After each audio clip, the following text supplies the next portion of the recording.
Broadcasting from the city of brotherly love, Philadelphia, to around the globe.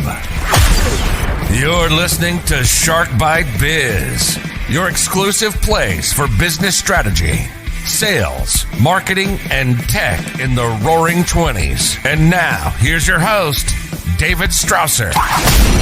I know you missed me, but I'm back with another episode of Shark Bite Biz. I'm your rock star host, David Strausser, and we have another rockin' episode scheduled for today. In fact, today we're going to talk to a small business owner, somebody who took a love and passion for music and turned it into an actual product and a legit small business. You're going to hear the story of how the business started, how she and her partner Tim created a plan, some of the pitfalls they had, and finally, how they made this all work, come together, and get where they're at today. Another neat part of this whole story is how nimble and flexible their business was to adapt to changing times with the current global pandemic. They made the best out of a sour situation. What makes this episode even more special, over the top, is I'm an avid fan of their product and use them every single day. In fact, once I tell you who they are, you'll instantly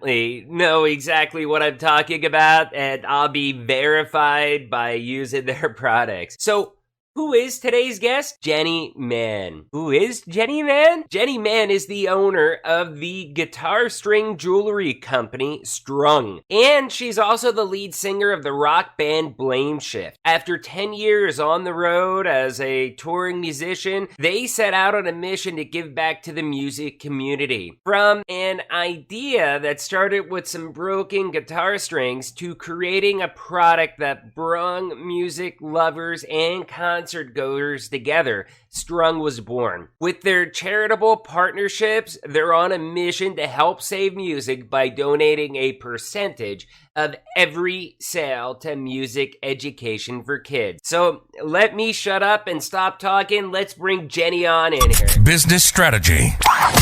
Hey Jenny, welcome to Shark Bite Biz. Such a pleasure to have you as one of your biggest fans. For having me. Yeah, no, it's great. It's great. So let's start off. We have a tradition here. We start off with very easy softball questions, okay? Let's start off by you telling us who you are, what's your background, and I know that I know a lot about your business and stuff, but what about our audience? Explain to them how that started up and the uniqueness of the business. Sure. So my name is Jenny. I've been touring in a rock band called Blameshift for about 12 years. Throughout those years, we played about 300 shows a year, toured in every state, every little city, every little town in this country. Had an awesome run at that. And then about 6 years ago, one random day in Buffalo, I started taking Tim's broken guitar strings. Tim is my partner in Strung, my husband, and my bandmate. So I a lot realized, of connections there. Yes. After seeing his strings laying around our bus for many years, I was like, these kind of look cool. They're silver and rose gold, and they're beautiful.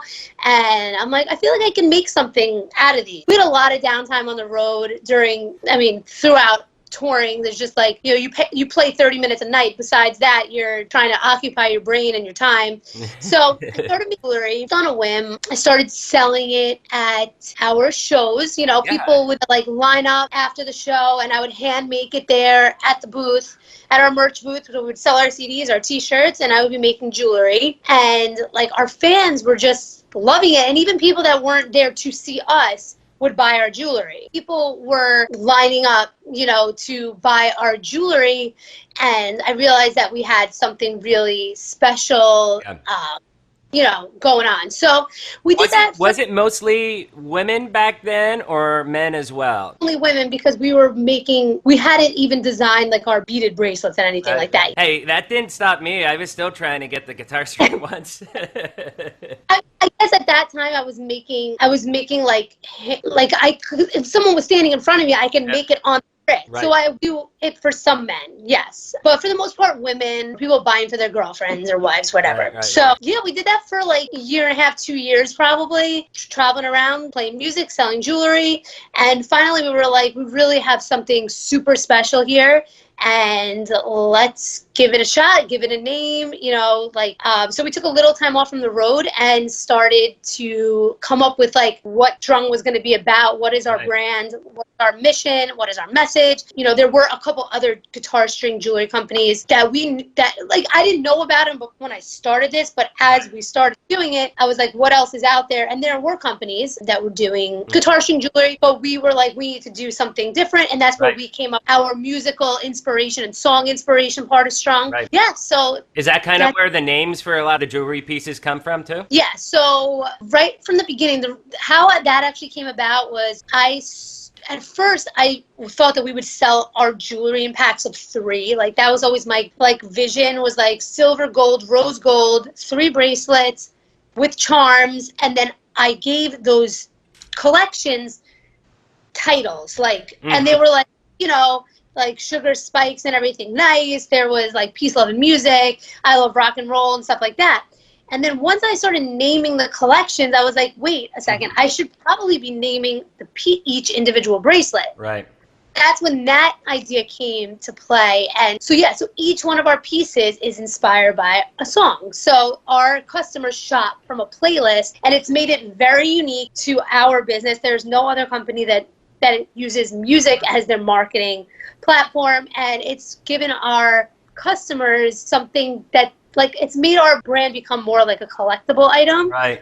Something that you find a connection with. Oh, you exactly. have you love, whatever, a certain art, you need to have that bracelet, and you need to collect things from the decade of music that you love or the genre you love. So no, I definitely feel that. And one thing that always intrigues me with businesses is that creative process of going through building your business plan. And you said that you realized we might actually have something here. How did that spark feel when it went off? Can you describe that? Do you remember the moment when you're like, you know what, this should be a business? Yeah, well, I kind of do. I was showing the bracelets to a guy that I kind of worked for here and there when I would come home from the road. Really smart businessman that I'd known for years since I was much younger, and he was like, "Oh my God, Jenny!" He's like, "This is serious.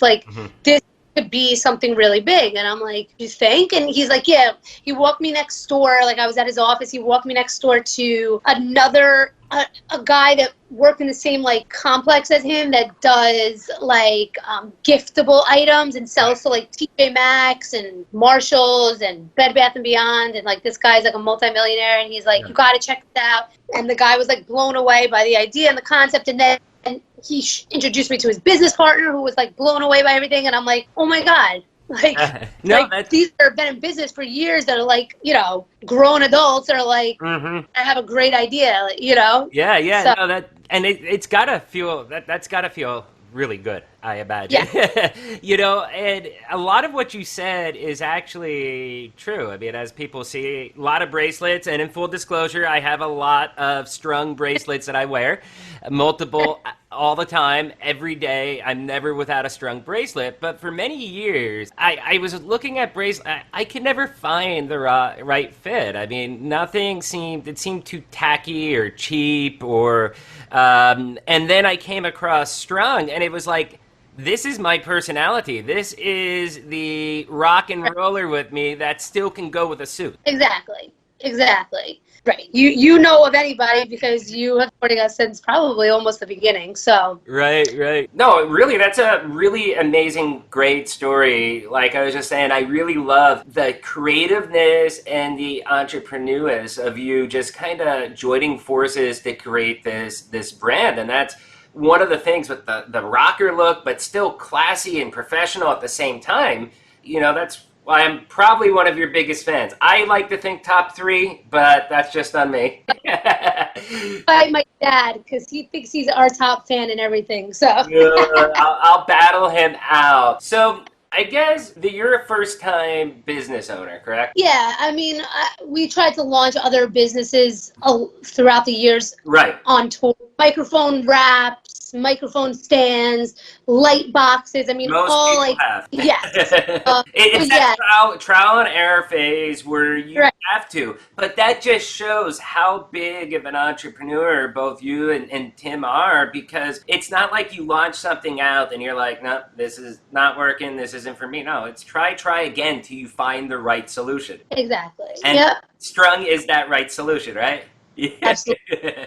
Yeah, no, that's great. So, what were some of the initial pains that you had rolling out? Oh Getting God. everything kind of, what I guess what was like one of the biggest hurdles you had to jump over to get to where you are today? Yeah, so we've had many, as like I said, this is really our first go at launching a brand, which when we first started, we didn't know we were launching a brand. So I think that was probably good because have these like big goals that like we were like would be upset if we didn't reach. We were just kind of like rolling with the punches. That's really amazing. We just did an episode with William Hung, and it was just set on dreaming big. That be a business owner, like you're saying, to be successful, you have to have those big dreams, kind of have those goals, and then you work backwards from there, building your plan. Exactly. So right, because and then like you know, I listen to a lot of podcasts and read a lot about business and entrepreneurial like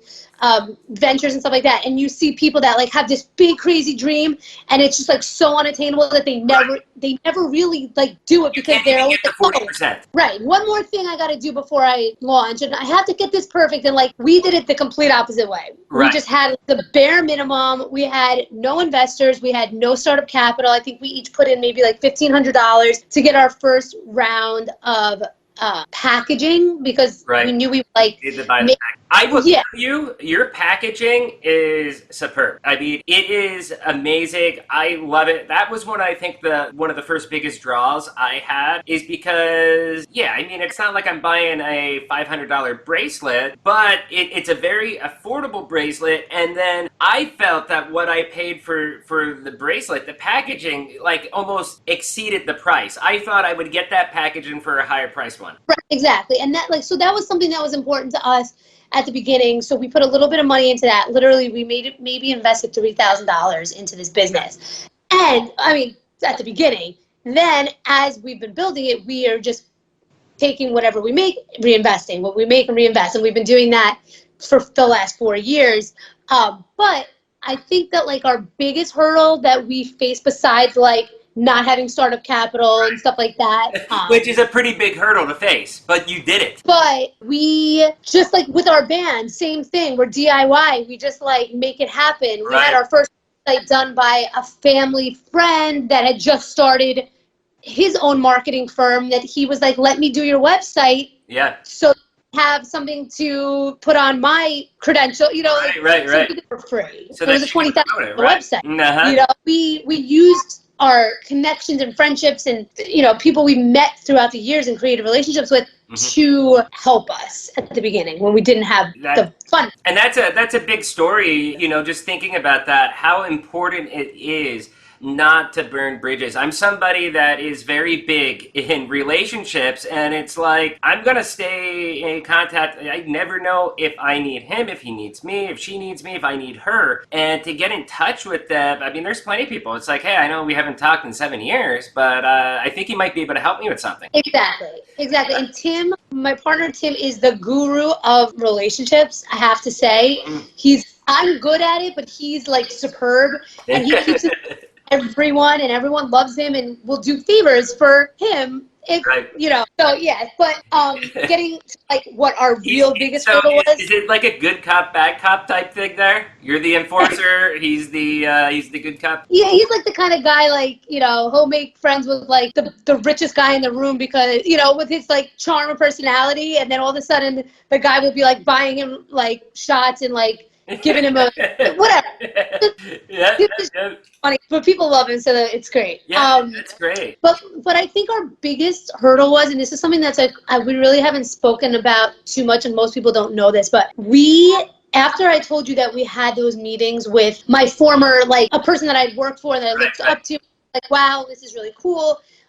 He was like thinking of getting involved in like being an investor, and then we wrote up a whole business plan, and we're like, I don't know if he's the right person because he just wanted, like, I didn't think he had shared our vision. So we're like, okay, that's not going to work out. But at that time, we're like, we need money to launch this business. We can't do it on our own. So we started looking. You can only bootstrap so far. Right. So we were like, all right, we need money. How are we going to get it? How are we going to get the capital to start this business, to really launch this business? So Tim had a friend who's in like the jewelry, like diamond business in New York City. He was like, I know a guy that's in like the fashion jewelry business who sells to QVC and sells to Kohl's and sells to blah, blah, blah. This guy is going to love what you guys do. Let's set up a meeting. Right. We're like, great. So we go into the city. We meet at a restaurant. We bring some samples. We didn't even have a name. We were calling our jewelry rock bands at the time.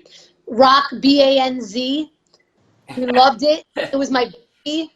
And then we found out there was another jewelry company called Rock Bands. Oh, man, that's gotta stink. I like that name, but I do like Strung a little bit better, I must admit, because of the guitar strings. Yes, I do, and I think that it was meant to be, but I was like brokenhearted over that. Mm-hmm. So we're like, so we go for this meeting. We don't have a name. The guy loves our jewelry. He talks a big game. He's going to get us some QVC, and he's going to do this, and he's going to set that up, and he's going to blah, blah, blah. And we're like, oh, my God. Yeah. You know, we're like so excited. We go for another meeting. We go to his office and meet all, like, the designers, and this one runs, like, the e-com. And we're like, this is, like, amazing, you know? Yeah. And he's like, oh, but, you know, we don't even have to use real guitar strings. We can maybe get them made in China. We'll get, like, you know, like, bootleg guitar strings. Bootleg guitar strings. Yeah, I was like, so like, he'll get the real Gibsons. Right. Like what? So we're like already having a little bit of doubt, you know. Right. He didn't like the name Strung. We had during this time period we came up with the name Strung. He didn't really like it. We did. It was just like, you know. Anyway, we still were like, this guy is gonna launch our brand. Like we can't do it. And as the weeks went on, month went on, like he kind of fell off, and then like we didn't hear from him for a couple weeks, and then you know we were like glued to the phone, like when is he gonna call? Like what's the next step? And he just kind of like disappeared. Like he didn't really give us like a reason or like, oh, it's gonna be too much time, or I just don't have. It's not for me. Nothing. And we were like, we're done. Like we're not gonna launch a business because we can't. Like how do you launch a business with no capital? We gave up for like 6 months. We're like, we're just not gonna. We just didn't see how we could do it. That's some of the highs and lows. I mean, you go from the highs and you kind of got your hopes a little bit too high with the, I guess you could call it like a false advertisement there, and then you hit your low. But a true entrepreneur doesn't give up, and they find a way to fight back, which it sounds like you did. Yes, and I think we took about 6 months where we're just like over it. Like we just didn't even know what to do, and then. I honestly don't even know, like, the moment that we were like, where we have to do this. Right. There had to be a moment, maybe Tim can remember the exact moment, but we're like, all right, we're not going to just, like, this is too good of an idea to just let it go because it's some stupid guy that, like, talked a big game. Like, This is an idea, and we're going to make it happen. And that was when we started doing it, figuring out our packaging and what's the next steps and our manufacturers and where are we getting the strings from and where are we sourcing, the charms from.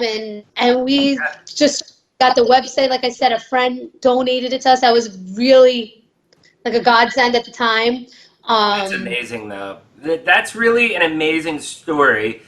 So for time constraints, let's shift over to some of these other areas that you have. But I thought that story was very important for people to hear that are in a business, that have, that they keep the inspiration and that they can hear your success story of how you had those highs and lows and turned it out real good. Now, pivoting a little bit, obviously we're going through some tough times right now. Back in March, everything started shutting down. How has that affected negatively or positively your business with all of that? Well, I have to say that I'll keep it brief because I could probably talk about this for an hour, but we have turned another instance where we turned a really big negative into a positive. So March 15th rolled around. So that was the day that Cuomo said, New York's on pause. And we're like, oh my God, what are we going to do? Our events are canceled. We were supposed to be at the CMAs. We're supposed to be at Summer NAMM. We had events scheduled the entire summer. I was going to be at Summer NAMM. Right. Like our event staff was all set up for the whole summer of events, deposits down,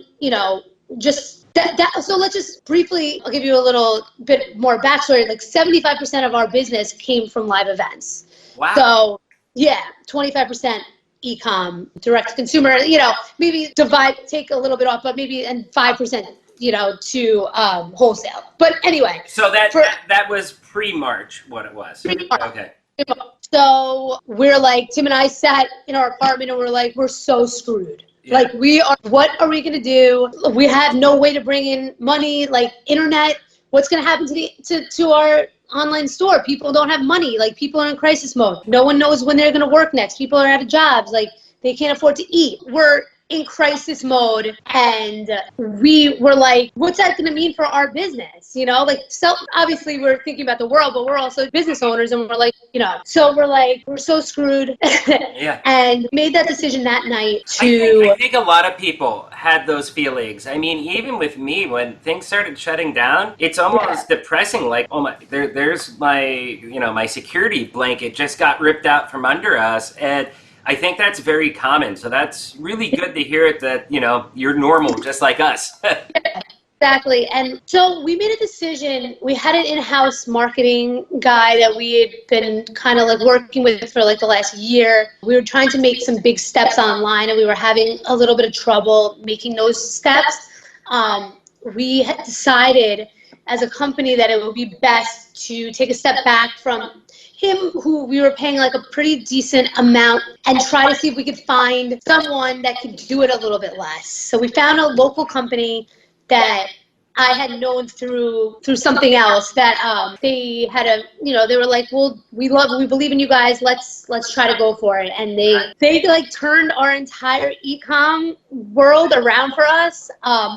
And we also, like, since we have the time now and the focus, right.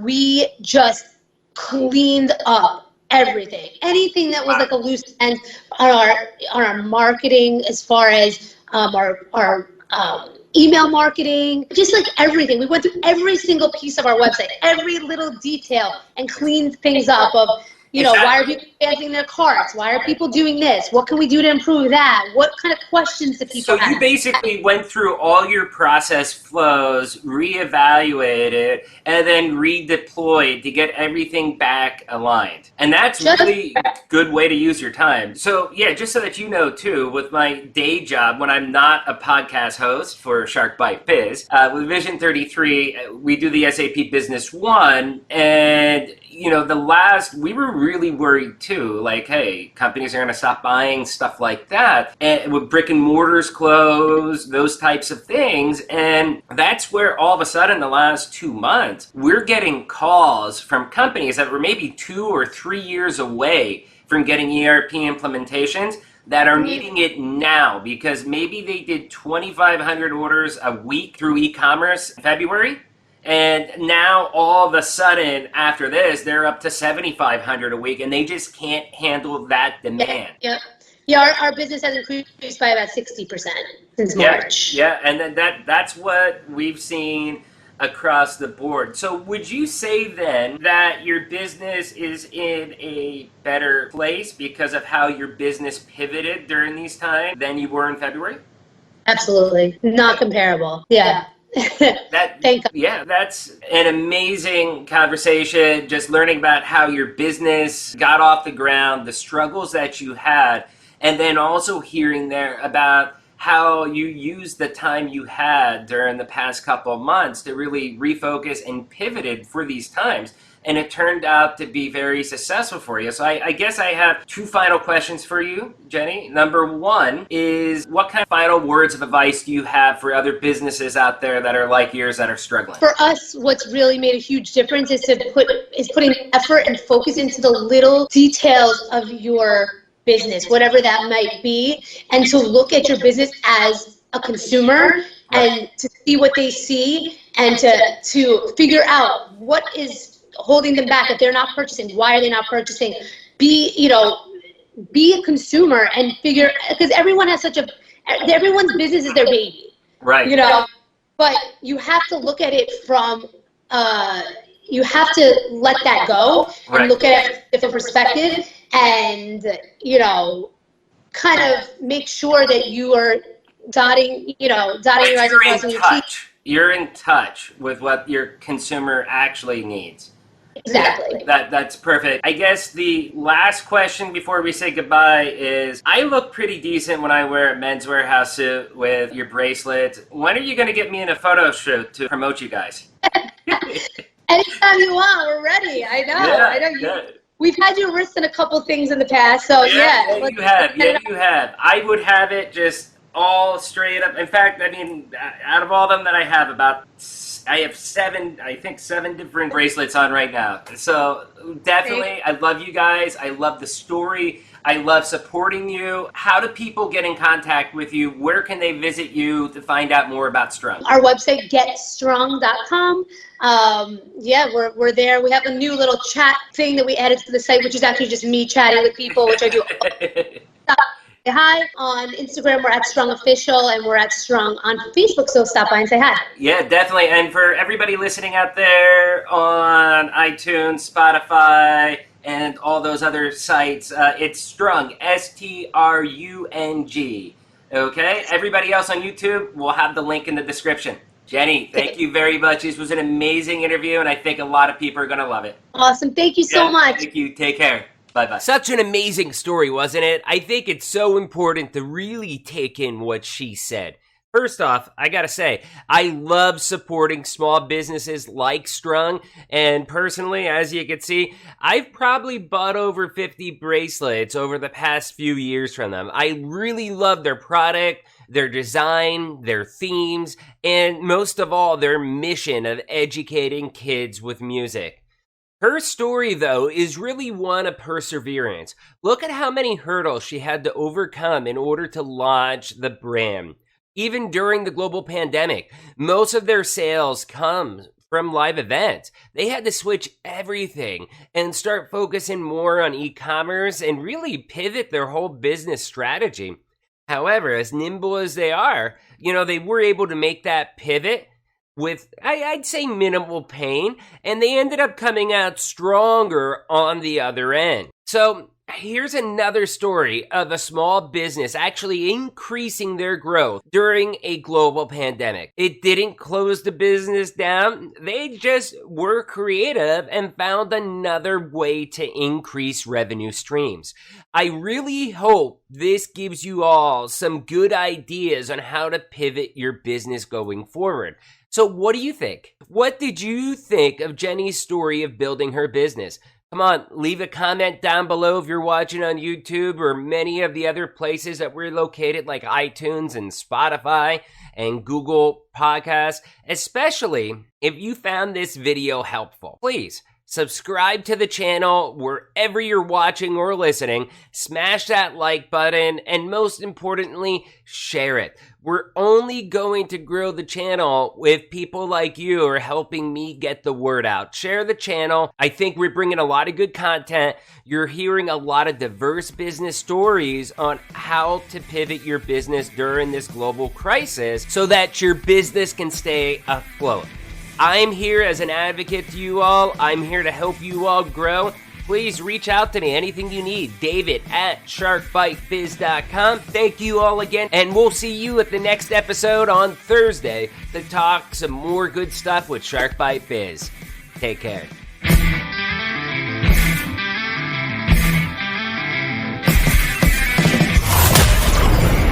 Thank you for listening to Shark Bite Biz. We hope you got some insightful info from this podcast. Be sure to subscribe to us through your favorite podcast app and visit us on the web at www.sharkbitebiz.com. How has business changed for you in the 20s? Email us at podcast@sharkbitebiz.com so you can join us and share your story.